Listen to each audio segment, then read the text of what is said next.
everyone, I'm Liz Moore. Recently, I was talking with the leadership team about strategic planning.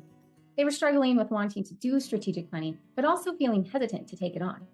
As we talked through their concerns, trying to help them determine if the timing was right, it hit me like a ton of bricks. We weren't talking about the same thing.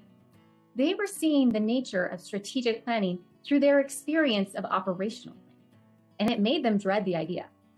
This team saw a need to have a shared focus, set priorities, and bring staff and stakeholders around to a common goal, which is why they were interested in strategic planning. And they were on the right path, asking for the right thing. However, they were imagining the nature of strategic planning from the lens of their existing planning experience, of course, which was actually operational planning.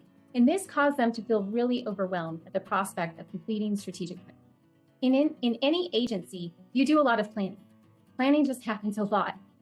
You've got annual planning like work plans, budget planning. You've got mandated planning like NEPA or Section 106.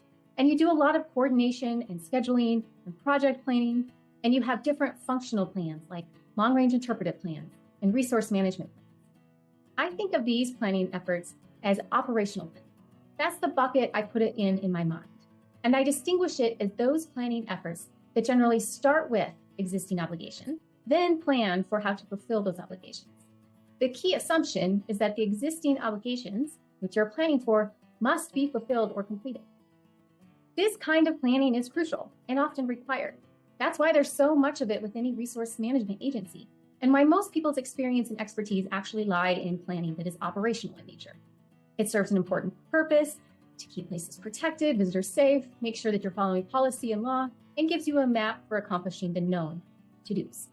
Now, the nature of operational planning is what most people incorrectly associate with when they're considering strategic planning. Operational planning starts with existing obligations and builds forward. You're often doing operational planning, but for all of its usefulness, it's really laborious and tedious. It usually results in long documents. Sometimes those end up sitting on a shelf for occasional reference. Operational planning tends to add work, or feels like it's adding work, and doesn't necessarily remove work or balance workload and capacity.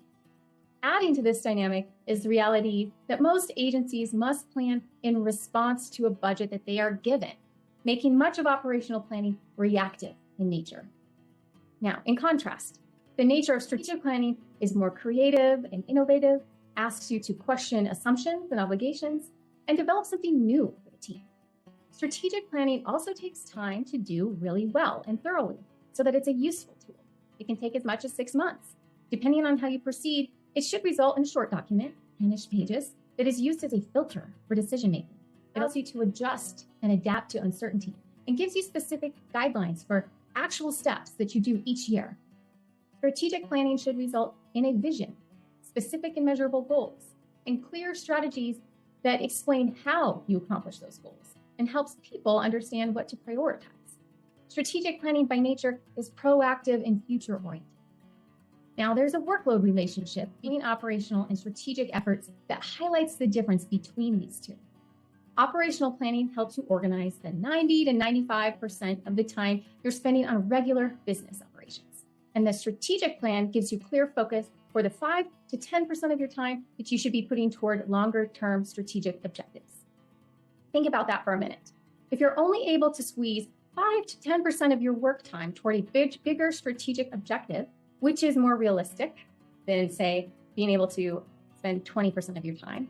So if you're only able to spend 5 to 10% of your time toward a bigger strategic objective, you better use that time wisely. That's why strategic plans are so important. In a strategic planning process, you'll consider opportunities that haven't been explored before. You'll also dig into what's embedded in your organization's unique identity and mission to see how it's not yet fulfilling its potential. You'll consider new ways of tackling complex and long-ingrained challenges, like staff burnout and increasing visitation. The resulting strategic plan will give you direction for how to use that 10% of your strategic time to create something new for your organization, the people who work there, and the people you serve. Strategic planning is not operational planning with a vision statement attached. A lot of people think it is. Strategic planning should help you create something new for your organization, staff, customers, something inspiring, but also deeply meaningful and worthwhile to work toward, alongside the operational work that will happen anyway.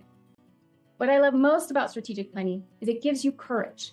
It gives you courage to do the things you dream about, the things you are inspired by, because it gives you clarity, focus, and a path forward. So, if you haven't done true strategic planning before, I hope this helps you think about how the nature of operational planning and strategic planning are different, and that you have more clarity about what you need going forward. All right, be well.